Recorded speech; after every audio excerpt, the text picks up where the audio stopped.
Aaron, dapat nag-tricycle na lang tayo eh. Ang init kasi. Iya, may panta-tricycle natin. Idagdag na natin sa ipon natin. Di ba nga, sa November, kakasal na tayo. Sa bagay, Aaron. Pero kahit na, magkano lang naman tricycle eh. Ako ba naman, Iya? Kahit barya lang yun. Pag inipon natin yun, malaking bagay na yun.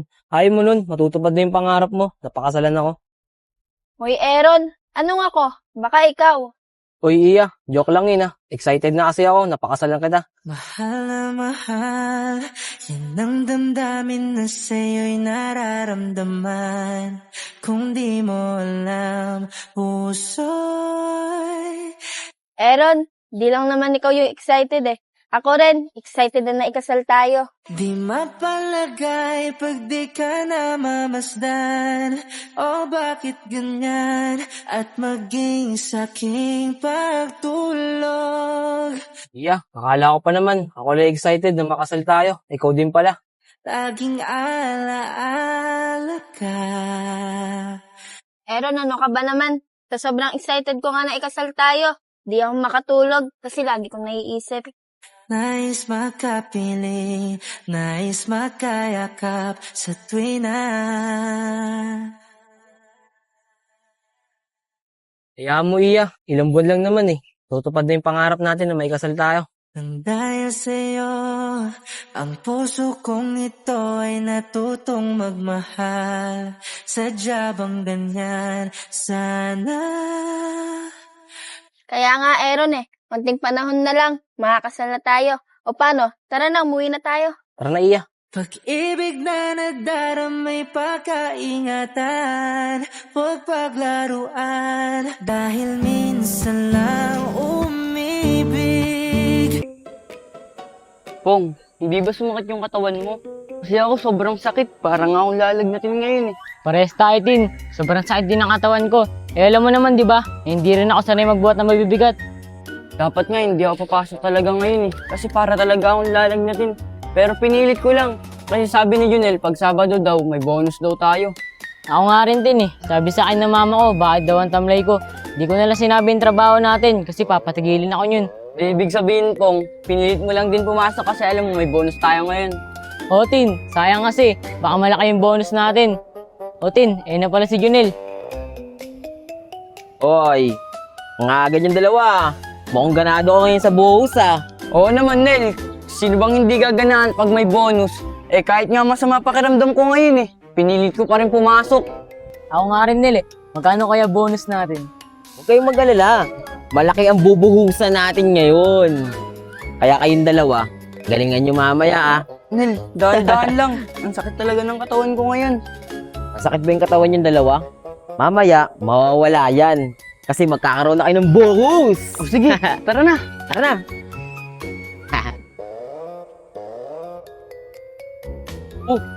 Si Badong yun ah. Oo nga no, mukhang papasok na siya. Tara, sabay na tayo sa kanya. Tara. Madongski! Mukhang mag-OJT ka na ngayon ah. Parang dati lang. Sako lang yung dala mo ah. Ayun, malapit ka na makakrati ng baril. Siyempre Nel, matagal ko na kasing pangarap maging pulis. Tama yan, Dong. Mga konting panahon na lang, magiging ganap ka na na pulis. Kaya nga Junel. Junel, huwag ka loko-loko dyan kay Badong, baka hulihin ka niyan. Kaya nga eh. Pero habang tumatagal, pahirap na pahirap yung ginagawa namin. Pero kakayanin, para sa pangarap. Basic lang sa'yo yan, Dong. Kinaya mo nga mabuhay sa lansangan eh, at mga lakal. Yan pa kayang pangarap na matagal mo nang gusto. Basta dong ah, pag naging pulis ka, pag mo kaming kakalimutan. Oo naman mga tol, di ko kayo kakalimutan. Dahil isa rin kayo sa tumulong sa amin nung panahon na hirap kami. Wala yun, Dong. Meron nga dyan eh, magkakaibigan. Pero mga naghihilaan pababa. Pero tayo, magtutulungan tayo hanggang sa umangat. Walang mayaman, walang mahirap. Kaya nga dong, proud kami bilang kaibigan mo. Kaya dong, galingan mo palagi. Kaya nga mga tol, maraming salamat sa inyo dahil naging kaibigan ko kayo. Siya nga pala, saan kayo pupunta ngayon? Kami, papasok kaming trabaho dun sa construct. Dong, sa office kami pumapasok. Tsaka maganda na pasukan namin dun, Dong. Alam mo ba, tuwing Sabado, meron kaming buhos. Mabuti naman kung ganun. Maganda yung napasukan yung trabaho. Di na sayang yung pag-aaral nyo. Tara na, anong oras na rin naman eh. Tara, sabay na tayo sa kanya. Sir.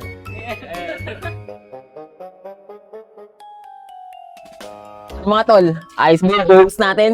Nel, di na kayo magtitiwala sa'yo. Di mo pagod na pagod yung katawan namin eh. Sabi mo, bonus. Ginawa mo eh. Buhos.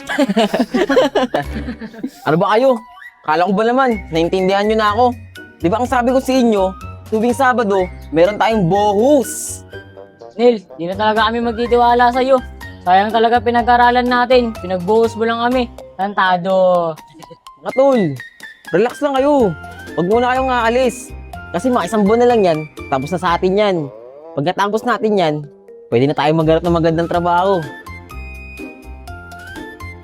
Ano pong, tutuloy ba natin to? Maghanap tayo ng ibang trabaho. Tin, tuloy natin to. Isang buwan na lang naman na to eh. Para matapos na tong kalokohan ni Junel. Yan ang mga kaibigan ko. Hindi ako iiwan. Sige, pagtapos na ito, hahanap tayo ng magandang trabaho. Doon na talaga tayo sa office. Hoy Nel, mamaya dealer ng isda yan. Loko-loko ka pa naman. Basta, magtiwala lang kayo sa akin. Tara na, para mapagpahinga na kayo. Inom kayo walaksan ha. Iya, ayun si Ate Kim. Ikaw na lang magsabi sa kanya. Pupunta tayo simbahan. Sige. Ate Kim, magpapaalam po sana kami ni Aaron. Pupunta po kami ng simbahan para magbayad po para sa kasal namin. Aba, tuloy na talaga yung kasal nyo ah. Iya, Aaron, pasensya na kayo ah kung wala akong maiambag sa inyo sa kasal nyo ngayon. Si Iya kasi, ayaw na ako pabalikin ng ibang bansa. Okay lang po yun, Ate Kim. Tsaka malaki na rin po yung ipon namin ni Iya. Tsaka meron na rin po kami sobra para sa panimula po namin. Ate Kim, di nyo naman po kailangan mag-ambag eh. Tapat na po sa amin ni Aaron na nandun ka po sa kasal namin. Maraming salamat talaga sa inyo ah. Aaron, hindi mo man lang ba sasabihin sa mami mo na nakagraduate ka na at ikakasal ka na? Ate Kim, di po muna. Baka kasi pag nalaman niya na ikakasal kami ni Iya, tumutol pa sila. Sige Aaron, ikaw ang bahala. Ayoko lang naman na wala dun yung magulang mo sa araw ng kasal nyo. Pero kung yan ang inaakala mo, sige ikaw ang bahala. Desisyon mo yan. Sige po, Ate Kim. Pasensya na po talaga. Natatakot lang po talaga ako. Paano Ate Kim? Dito na po kami ni Aaron. Anong oras na rin po kasi? Sige Iya Aaron, mag-iingat kayo ah. Sige po Ate Kim, dito na po kami ni Aaron. Sige.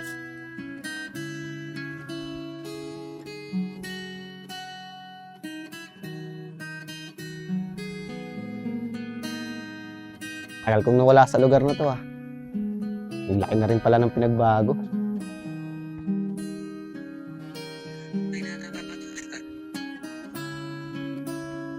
Si Kim to ah. Yung sinay-service ko dati. Yung hinahanap yung kapatid niya.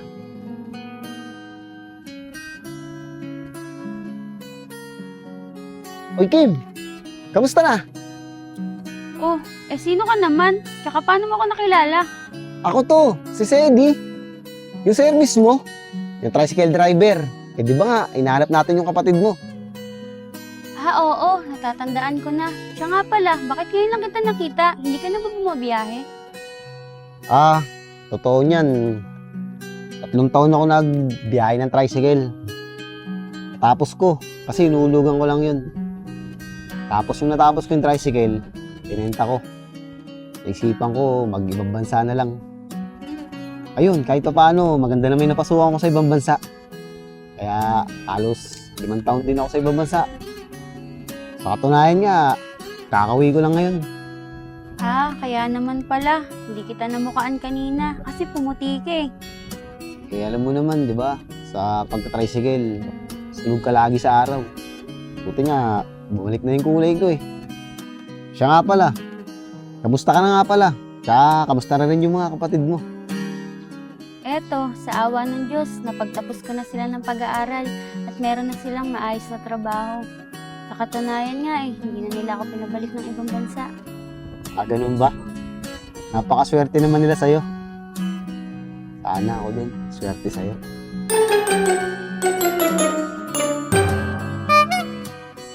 Swerte rin naman ako sa kanila eh, dahil tinupad nila yung pangako nila sa akin na magtatapos sila ng pag-aaral. Bagay. Kaya nga pala, kay matanong kita. May asawa ka na ba? Ako?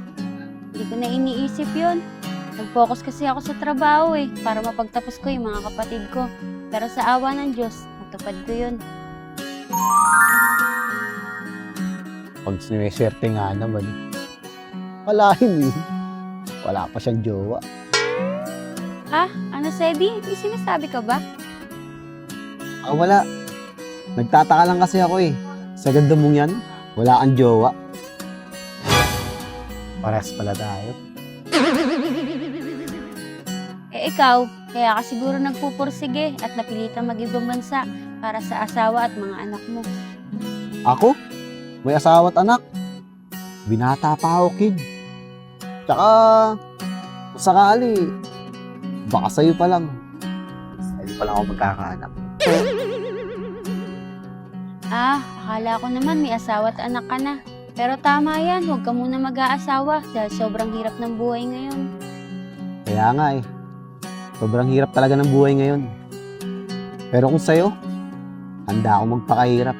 Di alam kung epektibo pa ang gantong paraan. Yung tipong haharanahin ka sa ilalim ng buwan. Hoy, ikaw, Sedi, Di ka lang pala komedyante, palabiro ka rin pala. Oo nga eh. Kaya nga pala, Kim. Pwede ba tanghiyain kumain sa labas? Di naman kasi ako yung taong merong sasakyan. Tanging bit-bit ay gitara at ang nararamdaman. Pwede naman. Anong oras na ba? Maaga pa naman eh.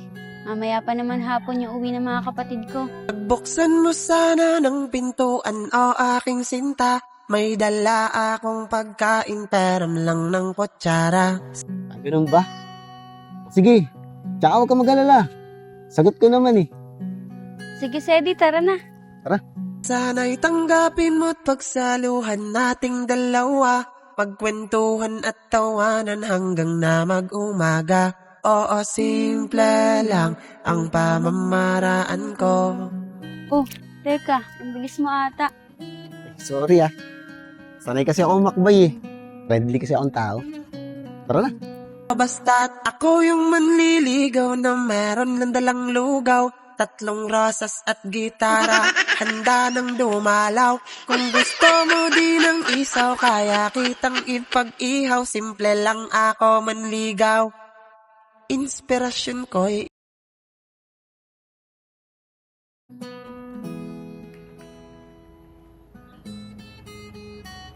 Tara, dito na lang tayo maghintay ng tricycle. Kuya, tignan mo si ate Kanina pa nagsa-cellphone. Kanina pa rin nakangiti. Hoy ate, napapansin ko, lagi ka nakangiti Mukhang kinikilig ka pa dyan sa kachat mo. Uy, hindi Kachat ko kay si Sedi. Natutuwa lang ako sa mga chat niya. Ate, natutuwa ka o kinikilig? Okay lang naman sa amin Kesa naman tumanda kang dalaga. Oo nga ate. Umamin ka na sa amin. Jawa mo na ba yan? Kaya talaga, hindi ko pa siya boyfriend pero naniligaw na siya sa akin. Yun naman pala ate. Basta, mabait yan. Tsaka may trabaho. Okay lang sa amin. Oo naman, mabait siya. Tsaka meron din siyang trabaho. Ang katunayan niya, kakauwi lang niya galing ibang bansa. Tsaka ayoko rin naman magmadali Gusto ko muna siyang makilala. Teka, may tricycle na. Tara na. Sige po ate.